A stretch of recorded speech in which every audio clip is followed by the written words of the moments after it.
En el pueblo de donde es mi abuela, todo lo que responde a brujería lo creen, respetan y temen, de una manera igual de efusiva como el fervor religioso. Eso es porque durante varias generaciones crecieron bajo el yugo de una familia que dominaba eso de la magia y traía bien cortitos a todos en el pueblo y su gente, que por miedo a hacerles frente, siempre les daban por su lado para llevar la fiesta en paz. Por fortuna, el hermano de mi abuela, un joven que se fue a probar suerte a California, regresó con las manos vacías y logró desenmascarar todo esto, y por fin la normalidad llegó al pueblo y a la gente de la comunidad. Mi abuela dice que a principios de los años 60 ella tendría unos 10 u 11 años y en su familia su papá y otro hermano mayor se dedicaban al campo, mientras su mamá, ella y otra hermana ayudaban a una familia que se llamaba Mayorga, quienes eran los más ricos del pueblo, dueños de casi todo. Ellos eran los caciques de la zona y mantenían mano dura a toda la gente, pues como todos trabajaban para ellos, no había quien les levantara la voz en sus malas actitudes, sobre todo a sus hijos, que eran unos jóvenes de 20 años,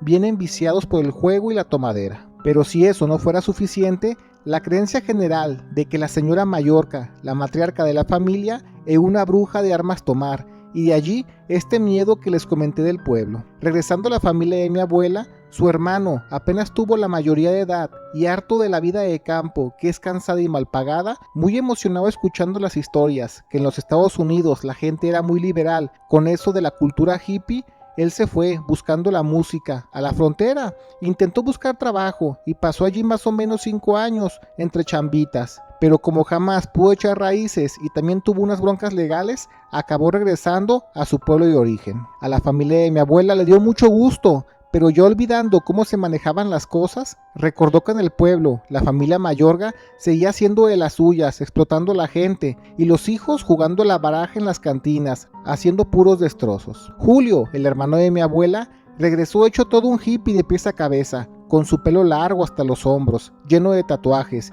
y una actitud muy relajada ante la vida. Eso generó muchas burlas en la gente del rancho, porque el simple hecho de tener a un hombre con el pelo largo no lo bajaban de afeminado, que cómo es posible que un hombre ande con ese pelo por la vida. A su familia le incomodaba un poco, pero también les daba igual, pues lo importante es de que su hijo ya estaba en casa. Y una tarde Julio estaba pasando tiempo con los amigos de la infancia, y fue que ellos le invitaron a echarse unos tragos a tomar a la cantina. Allí se encontraron a los hijos de Mayorga, jugando la baraja, haciendo mucho borlote y dándoselas de machos, pues sabían que nadie les hacía frente por el miedo a su familia. Le dijeron a Julio que si no quería jugar baraja, y él, con unos cuantos dólares que tenía ahorrados, se puso a jugar con ellos, y para la sorpresa de todos, resulta que Julio era todo un taur de pies a cabeza, porque jugaba la baraja como nadie, y partida tras partida ganaba con facilidad. Los amigos le dijeron que mejor dejara la mesa, pues los hijos de Mayorga no les gusta perder, y cuando lo hacen, se enojan y te amenazan de que hiciste trampa,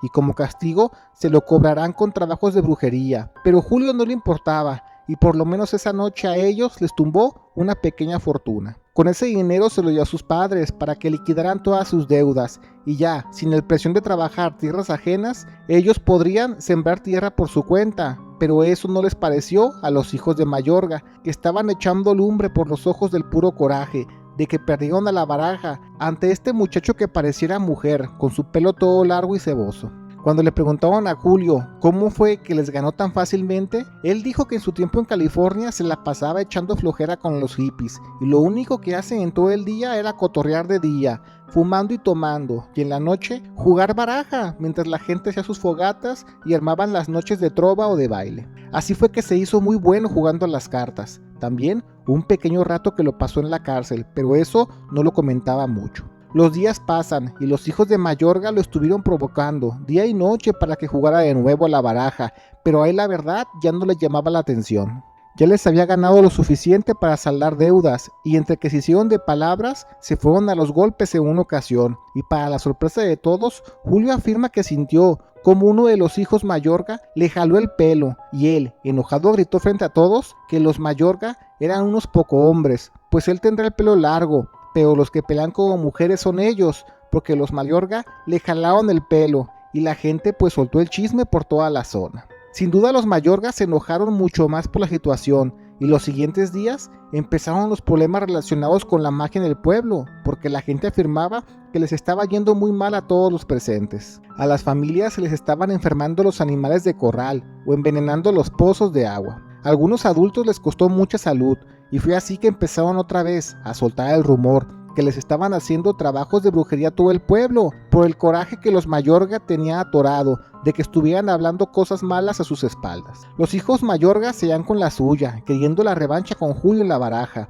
y en el pueblo pues le dijeron a Julio que se las diera y se dejara perder para que ellos no carguen la mano al pueblo y así la gente se cure de las enfermedades que están azotando. Y fue así que acordaron jugar a la baraja una noche. Todos, incluso la familia, le dijo que se dejara ganar, pero Julio, siendo un idealista y más de esos que profesan estar contra la gente rica y aprovechada, no se dejó intimidar y jugando la baraja les ganó, pero esa noche les ganó una verdadera fortuna. Después de casi toda la noche jugando, le pararon por el cansancio y los presentes, algo felices, pero ateniéndose a las consecuencias, le dijeron a los hijos de Mayorga, pues que tienen que pagar. Deudas de juego son deudas de honor, pero ellos estaban tan enojados que dijeron que no van a pagar ni un centavo, que seguro Julio les hizo trampa y mejor se fueron para su casa. Dicen que fue extraño, pues los hijos de Mayorga no les cabía en la cabeza que hayan perdido y se preguntaban entre ellos que cómo es posible que a Julio los trabajos de brujería no le hayan funcionado, y con frustración encima dijeron que no le van a pagar y punto, y si tienen broncas que lo vean con su mamá. Julio, muy enojado, les dijo que esto no se va a quedar así, pues el pueblo ya está harto que ellos se comporten como niños chiquitos y a cada cosa que no les sale vayan a esconderse debajo de las faldas de su mamá, que se cree bruja, pues él les reclamó de esa manera. Los presentes le dijeron que se callara, pues su mamá es por todos bien sabido que es una bruja de las poderosas, de armas a tomar, y no se toca el corazón para cuidar a su plebe. Pero Julio dijo que basta de creencias de pueblo, él ya viajó, conoce el mundo, y sabe que eso de la brujería no es verdad, y juró frente a todos los presentes que ellos pagarán lo que deben sí o sí. Al menos así pasaron los siguientes días. Una noche mi abuela dice que estaba en la sala, cuando escucharon mucho ruido en el corral, y al asomarse vieron a la señora Mayorga con sus hijos, y venían con toda la intención de hacerle frente a Julio. La señora, tratando de intimidar, tomó una manzana que estaba envuelta en pelo, y con una espina de maguey le dijo a Julio que allí mero era su fin, y picoteó la fruta con fuerza, esperando que algo le pasara a Julio, pero simplemente no pasó nada. Hasta la señora Mayorga se sacó de onda de que no le pasara nada, y enojado Julio se le fue a los golpes a los hijos, y fácil los durmió de unos buenos derechazos. Cuando se acercó la señora, Julio dijo que Dios bendiga a los pueblos sin ley, pues aquí se maneja la ley de usos y costumbres, y le quitó la vida a la señora, alegando defensa personal, pues aparte ellos habían allanado su casa, y con el precedente de que tenían broncas, todos creerían que esto fue un ajuste de cuentas. Antes de cobrársela, Julio le dijo perfectamente que sabe cómo le hacen para controlar el pueblo, pues allá en California conoció a mucha gente, entre ellos a gente del Caribe, y frente a ella se despegó el pelo que tiene en la cabeza largo, pues no era su pelo natural, era una peluca. Julio lo usó desde que empezó con alopecia juvenil, apenas llegó a California, y sabe que cuando pelearon por primera vez con los hijos, fue que ellos la intención era quitarle un mechón de pelo, para así poderle hacer trabajos de brujería caribeña, pero desgraciadamente, o por fortuna para él,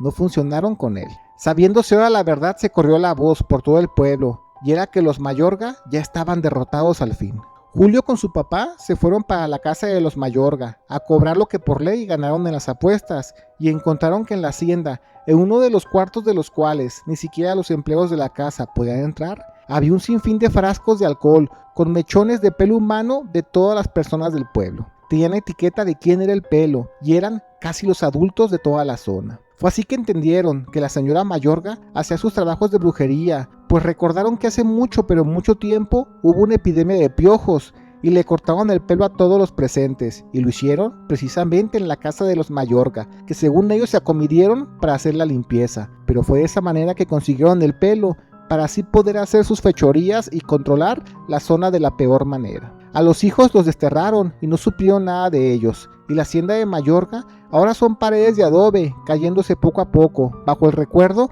de lo poderosos que llegaron a ser en el pasado. En el pueblo se repartieron todo, y fue que allí les empezó a ir mucho mejor, todo gracias a un hombre que no tuvo miedo a hacer lo correcto. Me da un tremendo orgullo que mi papá y yo nos llamamos como Julio, y es un honor, porque el hermano de mi abuela demostró que el valiente dura hasta que el cobarde quiere, aunque la verdad no comparto tanto su ideología de hippie.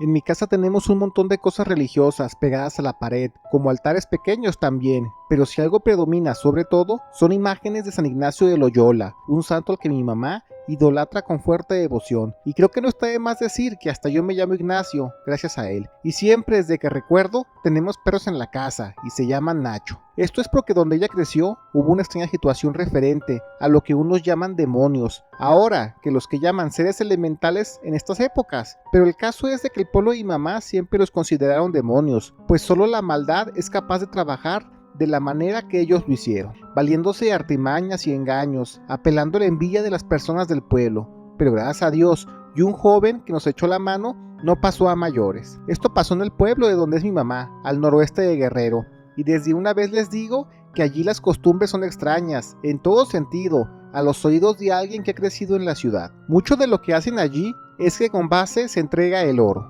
Por ejemplo, cuando se casaron mis abuelos, mi mamá cuenta que la familia de mi abuelo tenía que llegar con un centenario de oro para pedir la mano de mi abuela. Pero no solo eso era solo una garantía de trato, pues si llegaba otra persona, otro pretendiente, con 2 centenarios de oro, pues ya perdías la oportunidad de casorio. Aunque esos casos siempre acababan en pleitos. Y como también se manejaba la ley de usos y costumbres, pues eso era una bronca segura y siempre acababa alguien perdiendo la vida. En el caso de los jóvenes, como el pueblo era de difícil acceso, no tenían una iglesia de base, por así decirlo. Así que todos los domingos llegaba un cura misionero para dar misa, pero con el tiempo contado. Así que juntaban todas las cosas religiosas para aprovechar que el cura estuviera el fin de semana entero. Y así hacían cosas como bodas, bautizos, primeras comuniones, confirmaciones o hasta incluso bendecían animalitos de corral recién nacidos. Una vez dejado el contexto del pueblo de mi mamá, ya nos dijo cómo todo esto pasó. Una tarde que ella, siendo apenas una chavalita de 6 años, le habían mandado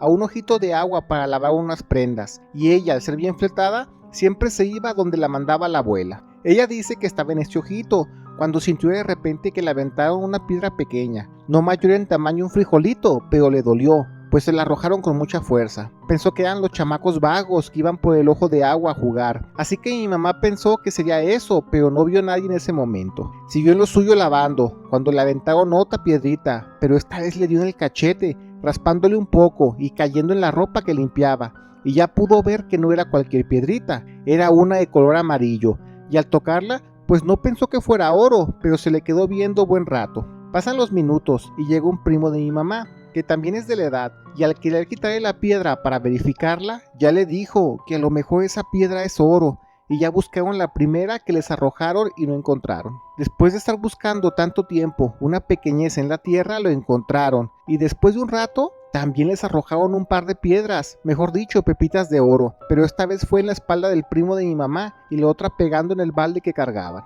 Al acabar fueron con el chisme a su casa, y al corroborar que las 4 piedras sí eran oro, pues ya se imaginarán a la familia, que no pensó 2 veces que había gato encerrado, y la avaricia los cegó de querer más, así simplemente se corrompieron. Como ir a sacar agua del ojito en una tarea por lo general para los chamacos todas las mañanas, cuando fueron ahora en bola a investigar, se dieron cuenta de 2 cosas. Una era que mi mamá y su primo no eran los únicos que le pasó tan extraña situación, pues a más chamacos en esos días les habían arrojado pepitas de oro, pero las familias guardaron silencio, y también que curiosamente solo le pasaba a los chamacos, pues los padres de algunos fueron a hacerse los aparecidos por el ojito de agua, a ver si a ellos les caía algo, pero pues a ellos no les aventaron nada. El debate también se soltó, cuando algunas señoras, las más adultas, empezaron a decir de que no estaban muy seguras, que todo esto fuera algo bueno, y así como por esas fechas ya se había agendado que el cura daría una misa general de primera comunión masiva para todos los chamacos, pensaron en tener un plan perfecto para, digamos,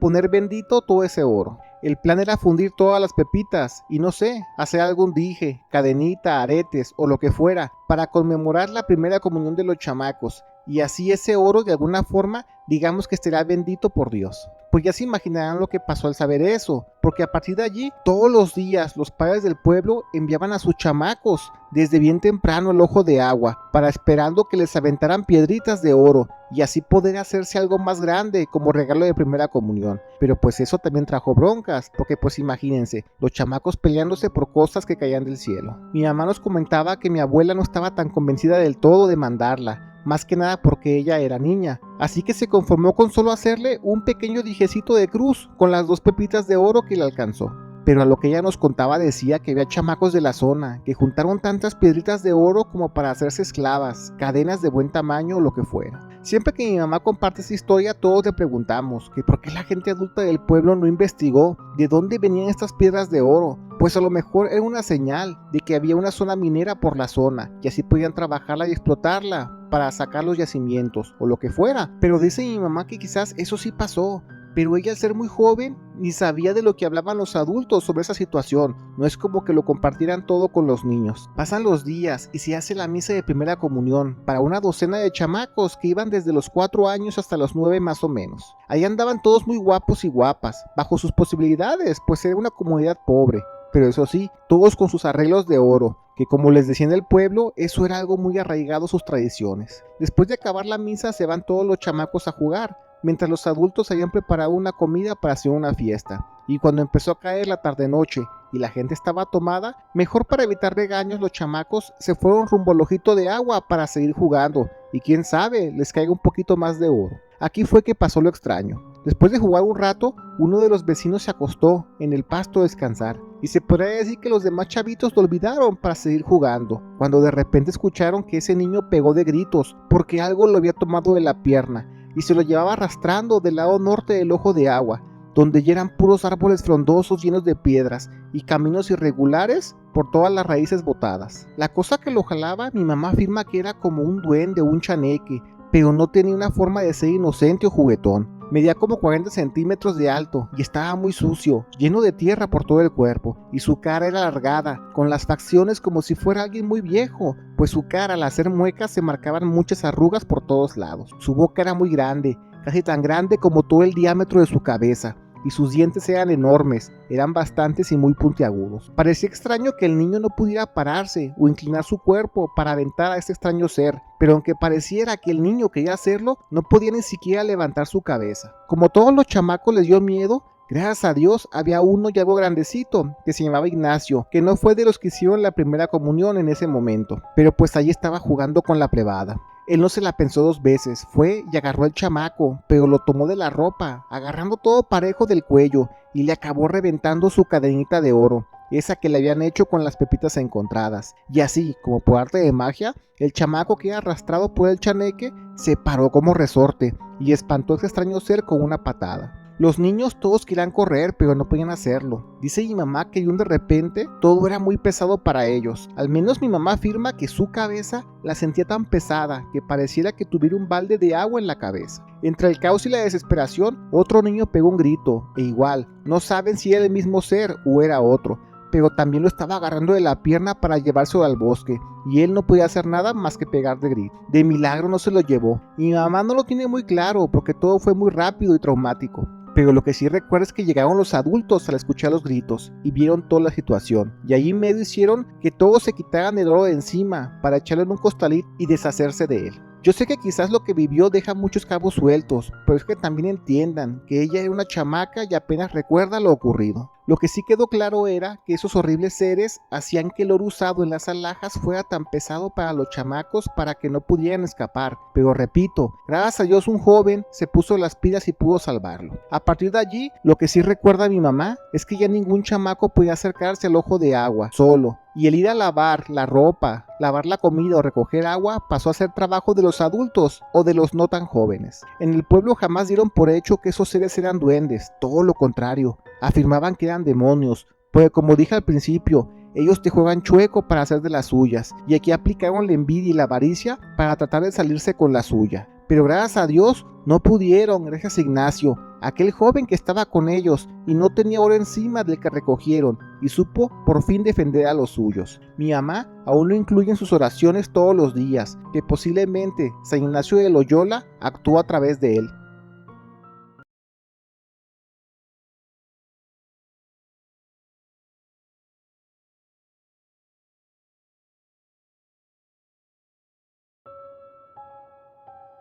Esto pasó apenas hace 3 años y aún recuerdo la cara de la policía, la gente del local del calzado y yo al ver este ser que estaba haciendo de las suyas en un banco y de manera muy circunstancial acabé yo haciéndole frente. Todo esto empezó una mañana que estaba en la casa con mi familia desayunando, como cualquier otro día, cuando llegó mi abuelo bien cabizbajo. Pensamos que se sentía mal, y al preguntarle que si estaba bien, él muy triste nos dice que le acaban de robarlo de su pensión en el banco, hace apenas unos minutos que venía de allá. Él nos dice que como cualquier mes fue por su pensión al banco, y aunque él es muy grande de edad, es alguien muy entero, que no se le traba nada, y saca su dinero del cajero sin ningún problema, pero que en esa ocasión estaba en lo suyo, y cuando iba a meter su tarjeta, llegó de rápido un chavo, y le dijo que le ayudaba y se la arrebató. Mi abuelo lo aventó, y entre el forcejeo, el joven empezó a gritar y a hacerse el ofendido, diciendo que solo quería ayudar, y que para qué pide ayuda si va a estar enojón, y de momento la gente se llevó una mala impresión de él. Cuando ya mi abuelo intentó meter su tarjeta, le salió el nombre de otra persona,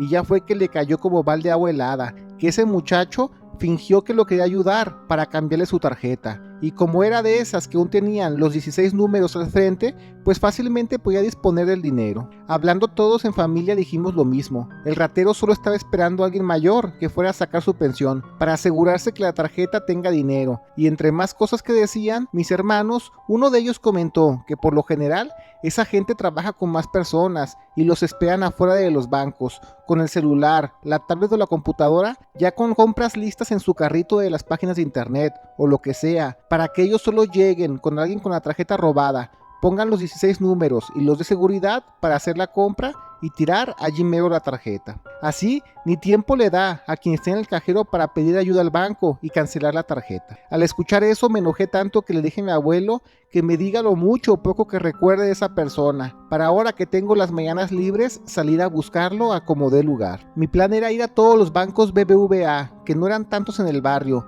e ir cazando a esta persona, que como me dijo mi abuelo era delgado, usaba gorra y una complexión, que quizás era alguien como yo. Quizás no era la mejor descripción, pero yo con solo ver una persona que haga un borlote en el cajero tratando de disque ayudar a un adulto mayor, sin duda daré con él. Así que empecé a ir a los bancos todas las mañanas y me ponía atento a ver sobre la gente que llegaba y tuviera alguna persona esperándolo en otro lugar. Pasan los días y no veo a nadie sospechoso. Al contrario, yo parecía el sospechoso, pero mi meta estaba en que quizás no encontraría algún ladrón de mi abuelo, pero sí al menos impedir algo, lo que fuera, y gracias a Dios así fue. Estaba en un banco no tan concurrido, pero como era en una colonia de pura gente adulta, pensé que allí podría ayudar en algo. Me compré una nieve y me puse de cara al banco echando el ojo, fingiendo que estaba en lo mío, bobeando en el celular. Y ya fui que vi una camioneta, se bajó un chavo de unos 25 años y caminó rumbo al banco, pero la camioneta jamás la apagaron y se quedó adentro una muchacha también de la edad esperándolo. No sé por qué me llamó la atención que no apagaran el auto,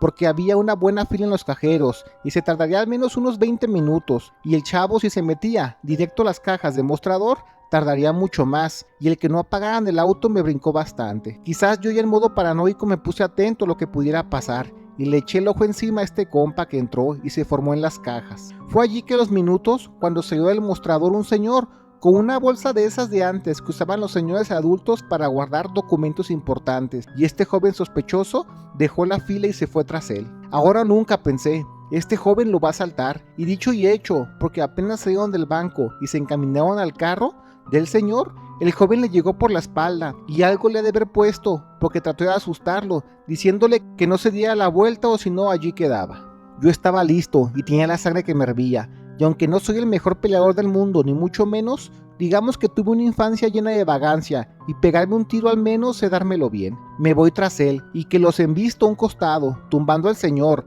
al joven ladrón, y yo cayéndoles encima, pero entre el griterío de la gente que vio el asunto, yo le grité al señor que se fuera rápido. Yo me encargaba de lo demás. El señor seguía bien agarrado de su bolsa, y corrió hacia una tienda de abarrotes donde se veía gente. y yo con el corazón a tope me quise ir tras el joven, que también se paró y corrió por toda la avenida. El chavo corría muy rápido, pero el menso se fue por una avenida que está llena de negocios, y así como aquel ladrón se le aplicó a mi abuelo, yo se la apliqué, y grité fuerte para que todos escucharan y se fueran con una primera impresión. Así que grité la típica: agárrenlo que es ratero, y pues la gente se asomaba, y aunque nadie lo detenía, avanzó bastante tramo, hasta que de un local de calzado, donde estaban dos señores que se le ponen al frente, y lo taclean, dándole un buen golpe dejándolo bien sofocado. Ya cuando se hizo el chisme en grande, y el grupo de personas se arrimó, yo los alcancé, y les digo que ese joven intentó robar a un señor que apenas salió del banco, y que no viene solo, que una muchacha también de su edad venía acompañándolo,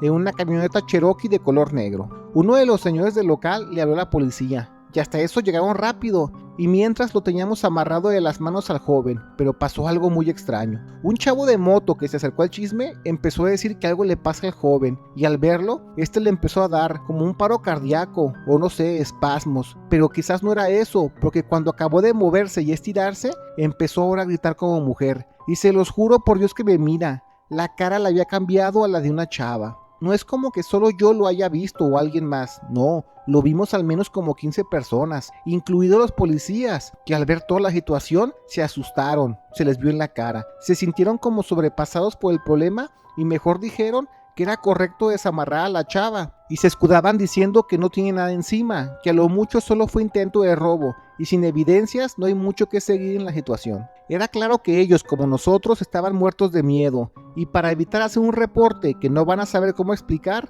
mejor dejaron ir a la hora chava, y nosotros nos quedamos sorprendidos de qué demonios acababa de pasar. Se los juro, no estábamos locos, le cambió la cara, y quizás hubiéramos ido tras ella, porque si al menos no era ratera, quizás era bruja, pero hasta yo sé que no estamos en 1600 como para actuar así de medievalmente. La hora chica caminó calle abajo como si nada hubiera pasado, y los demás nos quedamos platicando de lo que pasó, pero al rato mejor me regresé a donde estaba el señor asaltado, y se los juro que ni me acordaba de la camioneta que trabajaba seguramente de cómplice con este cambiapieles. Al pasar vi la troca y recordé que es verdad, el chavo cambiapieles venía con una chica, pero la camioneta ahora estaba vacía. Me acerqué al señor que seguía todo atolondrado de la caída, pues sí nos dimos un buen golpe, y el señor no dejaba de agradecerme que hice lo correcto y hasta me quería dar 1000 pesos por la ayuda que le ofrecí. Esperamos a que llegara uno de sus hijos y le comentaron todo lo que pasó. Les dije que hasta allí estaba la camioneta vacía del supuesto cómplice, y al hablar con la patrulla llegó, pero otra unidad, y comprobaron que esa troca tenía reporte de robo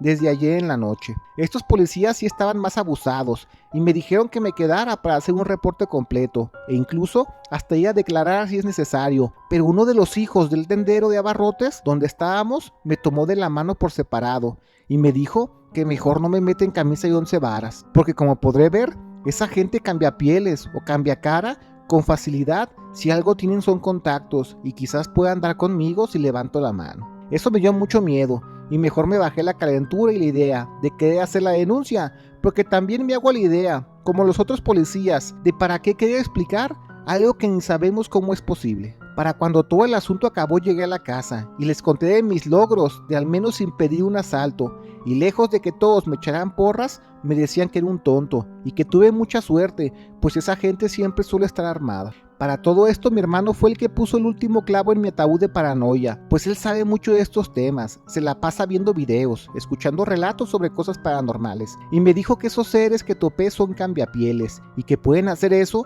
cuando tienen una fuerte conexión con ciertas personas, y que ha escuchado mucho que cuando empiezas a tener recuerdos de otra vida es porque tú eres fácil para ellos para hacer su próxima piel. Yo le dije que mejor no me diga nada, porque soy bien susceptible, me sugestiono fácilmente, y meterme esa idea a la cabeza no me dejará dormir. Al final mi abuelo simplemente dijo que hice lo correcto en ayudar al prójimo, pero también no hay que ser tan egoístas en la vida, pues quizás ayudé, pero también pude ocasionar una tragedia para mi familia, y eso no se justifica para nada, y pues la verdad en eso tiene razón. Ya seré más cauteloso en mis decisiones, y no pensaré tanto con la cabeza caliente.